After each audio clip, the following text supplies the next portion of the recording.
Outsourcing tends to have a bad reputation as being low quality. Partner Hero's value-based approach raises the bar for the outsourcing industry by investing in employee empowerment and career growth, paying above-market salaries, and maintaining a focus on quality and performance. They're more than a service provider. They're also a thought partner for the startups they serve. It's simple. Brands that care about quality customer experience choose Partner Hero. They offer flexible terms and the ability to scale quickly, perfect for startups, with quality assurance baked into every program and offices around the world. So Partner Hero can provide truly global coverage. Outsourcing has long been available mainly to big businesses, but Partner Hero is challenging business as usual by bringing the benefits of outsourcing to businesses of all sizes with short, flexible contracts and fast ramp-up times. 10 years ago, when we were launching the Action Catalyst, we could have used a few extra hands to help us scale quickly, even if it was just for a short while. You can bet that with their expertise, fast onboarding, and core focus on quality, Partner Hero would have had our attention. If you're ready to bring in outside customer support help for your startup that feels like it's a part of an existing team, check out Partner Hero. Head over to partnerhero.com/Action Catalyst to book a free consultation with our solutions team. Mention you heard about Partner Hero from the Action Catalyst, and they'll even waive the setup fee. Now, onto the show. Southwestern Family of Companies welcomes you to the Action Catalyst. Each week, our diversely and amazingly accomplished guests share their insights and inspirations to help us ignite our own. So let's invest attention together to breathe, to reflect and refocus, and decisively defeat that voice we call Mr. Mediocrity. Then let's enjoy moving forward to make a positive difference in our world. Are you interested in advertising with the Action Catalyst? Our listeners could be hearing about your brand right here, right now. For details, shoot us an email at info@theactioncatalyst.com. Well, welcome to the Action Catalyst. This is Dan Moore, and today I am most excited that we have one of the foremost students and practitioners of the whole notion of personal development, Mr. Josh Ellis. Josh is the editor-in-chief of Success Magazine and has been since 2015. This is a magazine in its various forms has been around for more than 100 years and has helped to influence countless people as they move forward. He's been named one of the 100 most influential figures in the magazine industry and has built a staff that was twice nominated for Editorial Team of the Year honors. And Josh, I've been a fan of Success Magazine since I was 19 years old. So welcome to the Action Catalyst. Well, thank you, Dan, and I appreciate you reading all these years. Well, absolutely. Well, I know you got your start academically at Ole Miss, so it's quite a journey from Ole Miss to editor-in-chief of Success. Can you share some of the major pivots that have occurred along the way and influences that got you the role that you're in today? Yeah, when I was in college and going back to high school, I started my journalism career at 16. When I started writing for my hometown paper. And then through college and the early years of my career, what I was really interested in was sports writing. And I covered just about every type of game or sport you could think of, from football all the way down to ping pong and rodeo. And I really kind of cut my teeth on that. And that was, I was your average teenage boy that was just obsessed with sports and specifically football. And so as I grew through college, and I got an internship and then got a full-time job after I graduated with the Dallas Cowboys. And it was, I remember when I first got the call about the internship, when I first got the call that I was being hired full time after a couple of years working in training camps with them for the summer. I remember running around like a lunatic, laughing and fist pumping and just ultimately excited because this is what I wanted to do for life, or so I thought. Because after about 4 seasons with the Cowboys, 4 forgettable seasons, as most of them have been for the last couple decades anyway, I started to really think deeper about the meaning of my work, and I started to, kind of come to the conclusion that although people obviously get a lot of joy out of watching their favorite teams on Sunday. Ultimately, I wasn't I wasn't bringing anything of any great deal of value to the world. It's not. I just couldn't see myself writing, injury reports and practice recaps for the next 50 or 60 years, as long as my career was going. And so I started to look for ways that I could bring more value to people. And around that same time, I was aware of Success. It was based in North Texas, right where I was. And around that same time, it just happened to be, good fortune that an opportunity arose at the magazine to start on as a junior editor. This was always also a chance for me to kind of grow in my career from just a writer to an editor. So the move was partially selfish, but I really did, when I took the job at Success, what really excited me was the chance to give people material content that would actually help them. It would help them, in their businesses or their careers, or just to be more motivated or inspired.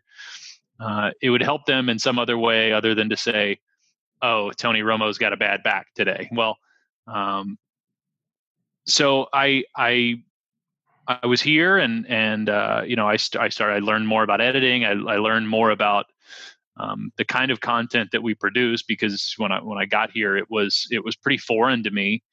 But I started to develop some taste for the ideas and strategies and sort of way to position the stuff that we do in Success in ways that would be most beneficial to people. And so over the course of about 3 years, I really learned a lot and improved, and then another opportunity arose, and this is, I would say, another main pivot in my career is the chance to become the editor in chief. I had been a junior editor, and I got the chance to become the editor in chief. And the main pivot for me at that point was that I became a leader. I had a team. I had people who looked to me for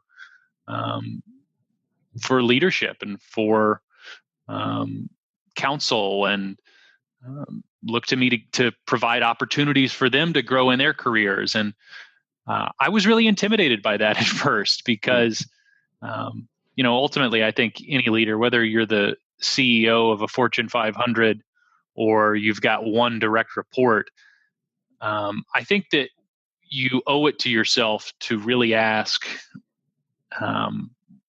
why am I in this position? Yes, maybe I have some experiences that the people who are more junior don't have, but there's nothing that makes me superior to them in any way. So I really wrestled with that. Who am I? Because there were people on my team who were 15, 20 years further along in their careers. So I really had to wrestle with how to be a leader for them, how to be someone that they came to with their questions and their answers, and how I could serve them. And, fortunately, I happen to work at a place that has quite a bit to say about leadership. And so I was helped a little bit by so much of what I had read already from John C. Maxwell and people like that, the real, leadership experts of our time. But it really took a year or two to kind of grow out of that imposter syndrome that I think a lot of people face when they first take on management positions. And once I did that, I became more confident. I think that my people sensed my growing confidence, and that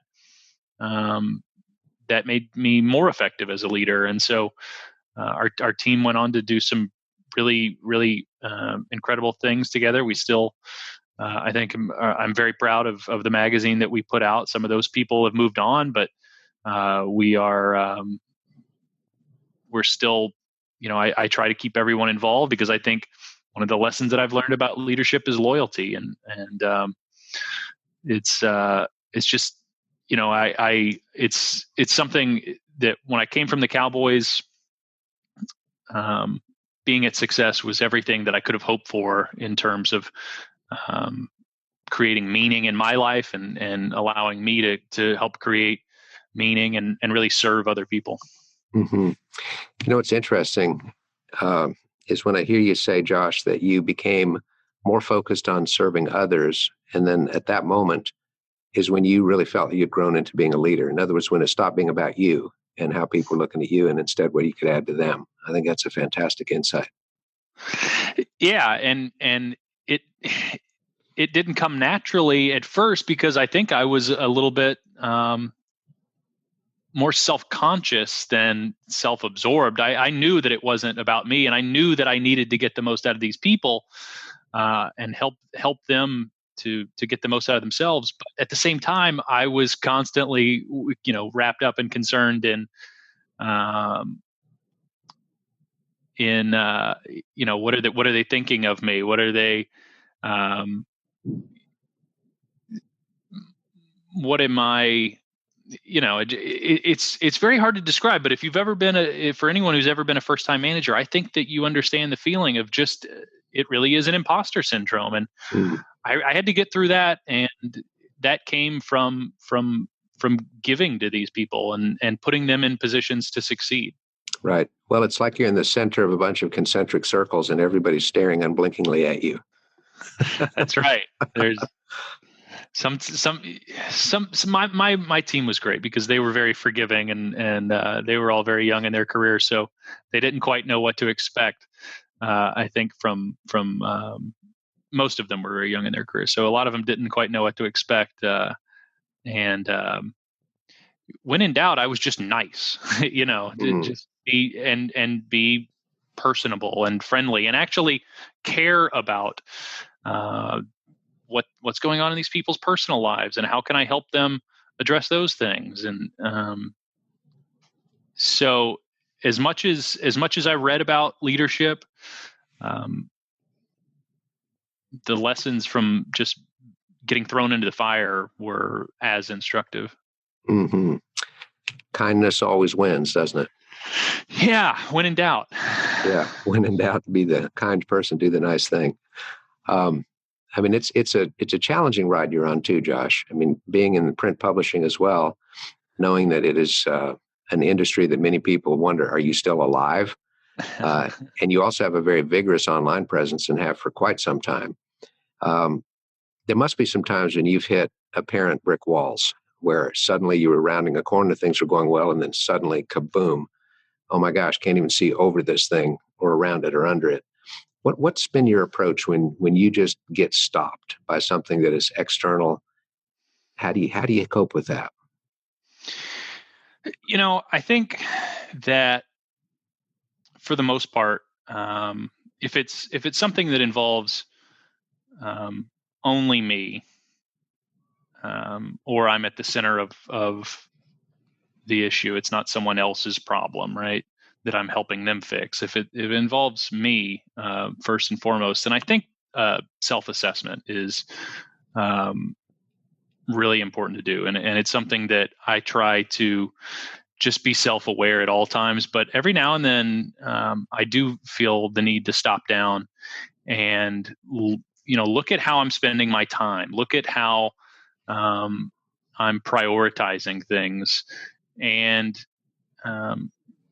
in some cases that may need a large scale shift, and in some cases it might need something smaller. The other thing, because generally these the roadblocks that you're talking about and the problems,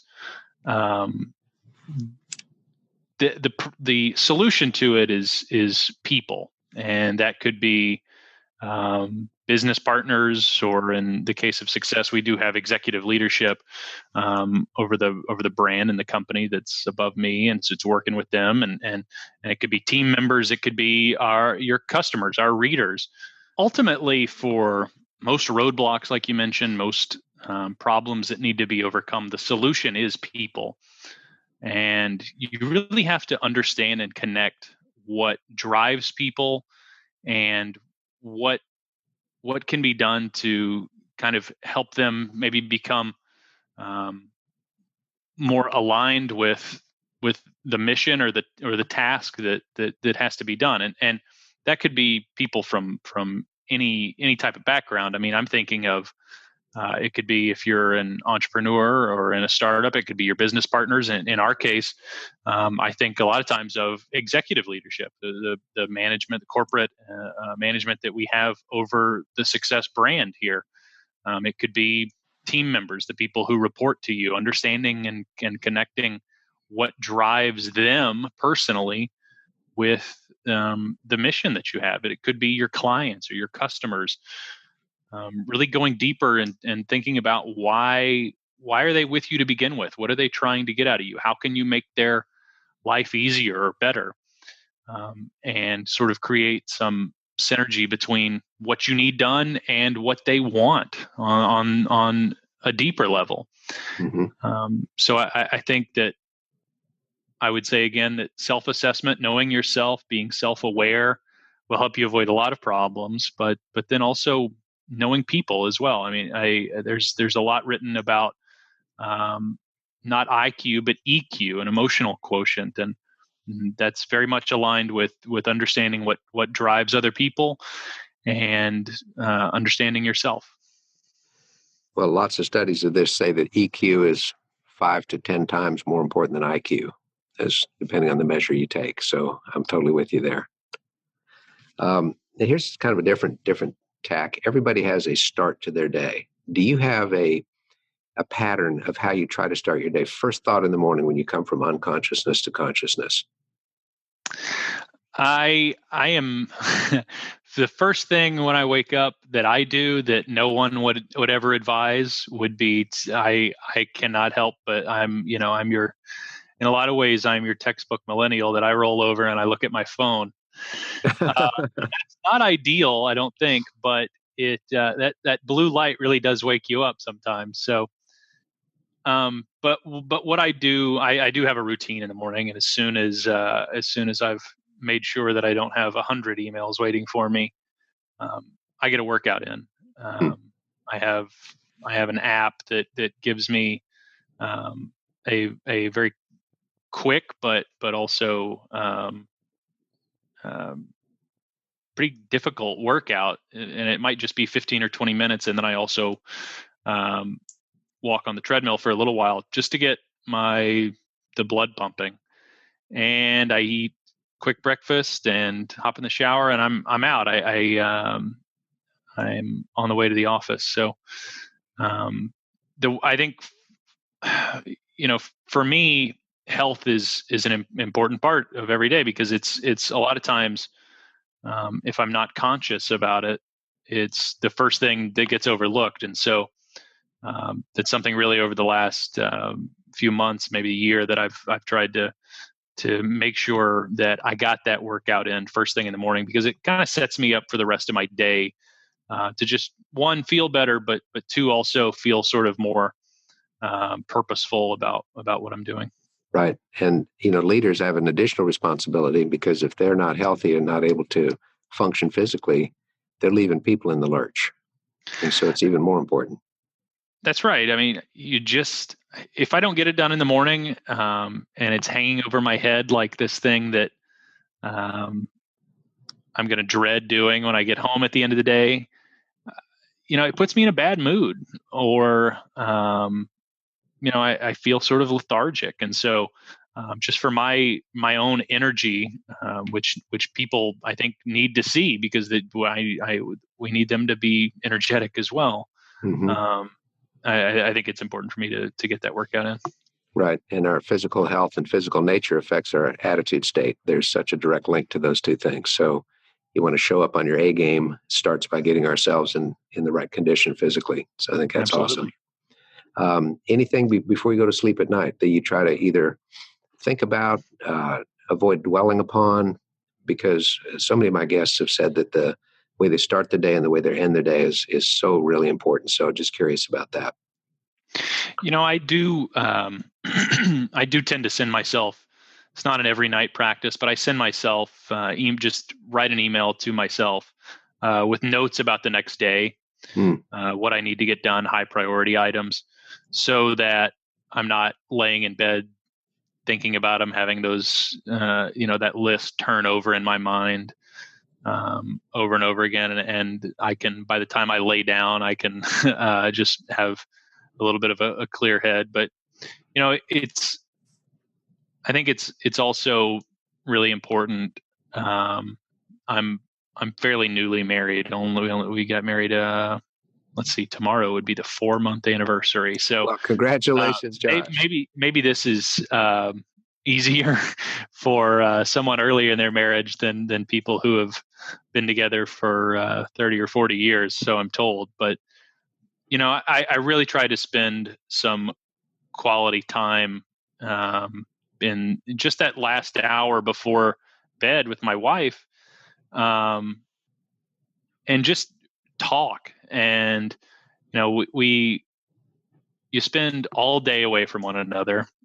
You get home and there's stuff to do. You got to cook, you got to clean, you got to binge watch something on Netflix, and the few hours that you have with one another, this person that brings you happiness and joy and love, you can let those few hours slip by just in the routine of I see you every day. So we don't necessarily have much to talk about, but it's all right to force it, because we all know about the feel good chemicals that the dopamine hit that comes with just human connection. Mm-hmm. And there's no better ally that I have in my life than my wife. And so just conversation, holding hands, it's very sappy stuff sometimes, but being more connected to another person, I think makes me more connected to myself also. And so that's a pretty good routine for the evening. I think that's fabulous. Well, having recently celebrated my 41st wedding anniversary, I say amen to everything you just put out there, Josh. Well done. Everybody's so, I get the idea anyway from a lot of people, and maybe this is just pop culture sort of stuff, but the longer you're in a marriage, the more work it is. So I have utmost respect for anyone who could make it for that long and going strong, Dan. Right. Well, it's a blessing, the greatest blessing of all. And there's also so many studies now that link longevity, longer life, and meaningful life with close personal relationships, and not virtual relationships, personal relationships.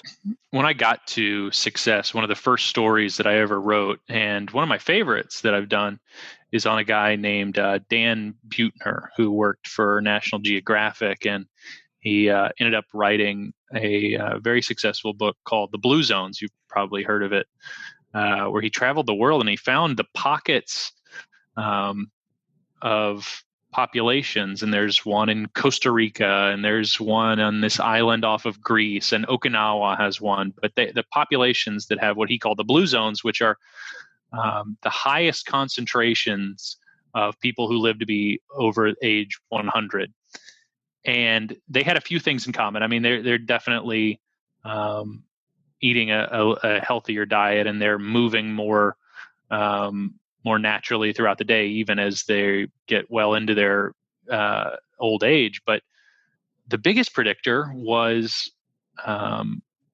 connection to other people and feeling valued, feeling like you were needed by other people. And so I am absolutely there with you. And I think that the research bears that out, that just human connection, deep human connection, is so important for us in so many ways.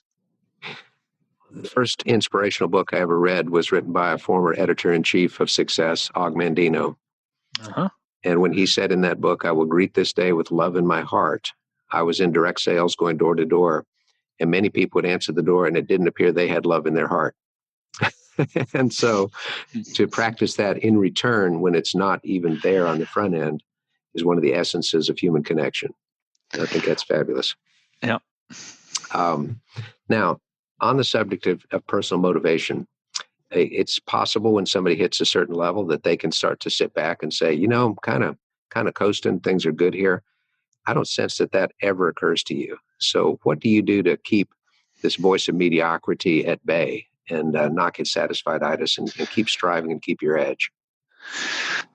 One of my earlier memories is being about 7 years old and not being able to sleep one night because I was having a bout of something that I don't think a lot of 7-year-olds have. That certainly my cousins that I see regularly don't seem to be bothered by this sort of thing. But I was having sort of a bout of existential questioning. I wouldn't say dread. It was more just curiosity of what is the point of all this? Why are we here? Why does any of this exist? And I'll tell you that in my upbringing, my parents were divorced when I was very young, and one side of the family was religious, and one side of the family wasn't. So I was sort of caught in the middle of that. And I can see it both ways, and either way is really the answer to your question of how do you avoid mediocrity. If you're religious, then you have to believe that your creator put you here and created this existence for you to live in for a reason. And if you're not religious, and you believe what science teaches us, then you have to consider the sort of cosmic miracle that your life is. It's they say it's an infinitesimal chance that a planet like Earth could come into existence just the right distance from the sun, with a moon just the right distance from it, and that billions and billions of years ago, one amoeba turned into a multi-celled organism. And to if you want to think about the odds of your parents ever meeting, and their parents ever meeting, and their parents ever meeting, all the way back thousands, consequently millions of generations, all of that leading up to you sitting here on a late February morning in a room where the lights tend to go out from time to time if you're not moving very much. You have to be grateful for what this is. The other option, the other possibility is that there's nothingness, right? And so whether you're religious or whether you just appreciate the sort of cosmic odds you've overcome to have this opportunity to live life, then you have to appreciate it. Mm-hmm. Mm-hmm. And you have to understand that it's a gift. And for me, I try to always keep that in mind and not waste the opportunity, because it's not going to come around again. And it really is uncanny. Completely uncanny. And they say that about 13 billion people have walked the earth, and no two have ever had identical DNA. What are the odds that you're one of them? Or for any couple that creates a child, there's an almost infinite number of possibilities of what that child is like, and that it would be me or you or someone listening to this. You just have to appreciate it. And I know that it's difficult at times because this is the only way it's ever been. We've never known it any other way. And so it can be easy to forget that, but you have to just remind yourself of it every now and then, because we are all incredibly lucky. Your mindfulness really stands out, Josh. Your willingness to not be so tightly zoomed in. You back up and say, let's put this in perspective and realize the world is a pretty amazing place and my spot in it is special. Yeah, it's I think it's also okay to recognize that we are ultimately fairly insignificant. as you said, there's been 13 billion people to walk the planet. There's 7 billion now.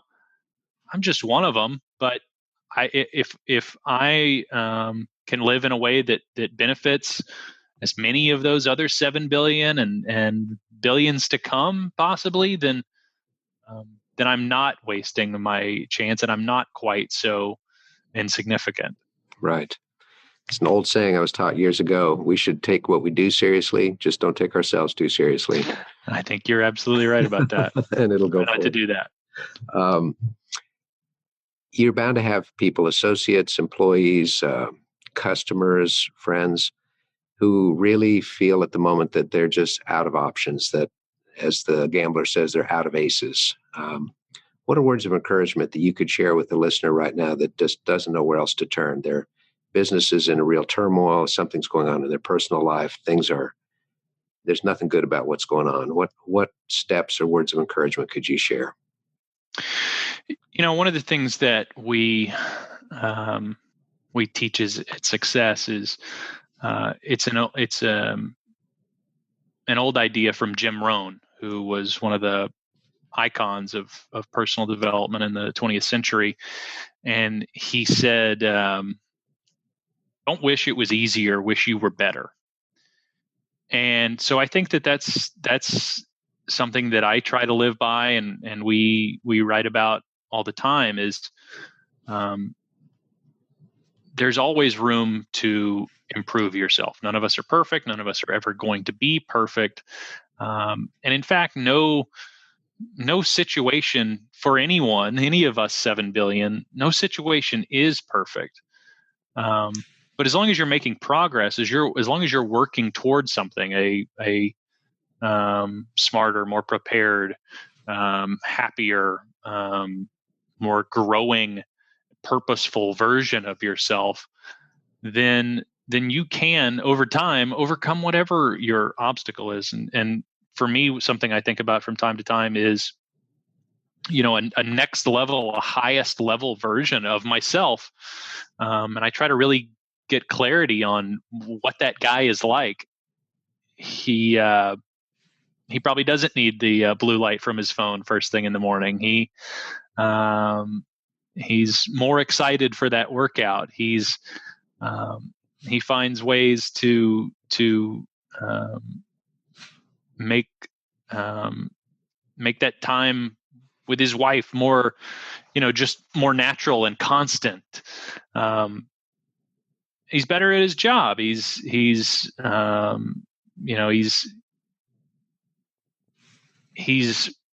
really, and it's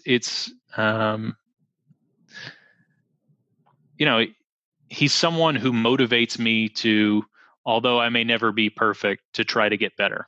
Mm-hmm. And I think being able to vision yourself at a next level, you can live toward that Jim Rohn quote of don't wish it were easier, wish you were better. Gosh, I can't imagine a better way to wrap up than that thought, that you envision a better version, the best version of yourself, highest version of yourself, and work steadily, gradually, with stops and starts, twists, turns, setbacks in that general direction. And that's really what life's meant to be. Wow. It's all you can do, right? Yeah. There's, from whatever your problem is, there may be a tactical way to solve it, but we're speaking more generally now. The person who solves it is you right now at a higher level. Mm-hmm. So focus on yourself first, and you will be able to solve that problem. Well, that's awesome. Well, Josh Ellis, thank you so much for sharing some of your time with us today. I'm encouraged, and I know our listeners will be encouraged too. So as we say, best of success to you, and you're the best thing for success. Thank you very much. If you enjoy this podcast, please make sure to subscribe. To stay updated on everything that the Action Catalyst is up to, make sure to follow us on Facebook and Instagram at Action Catalyst Podcast and Twitter at Catalyst_Action. Thanks for listening.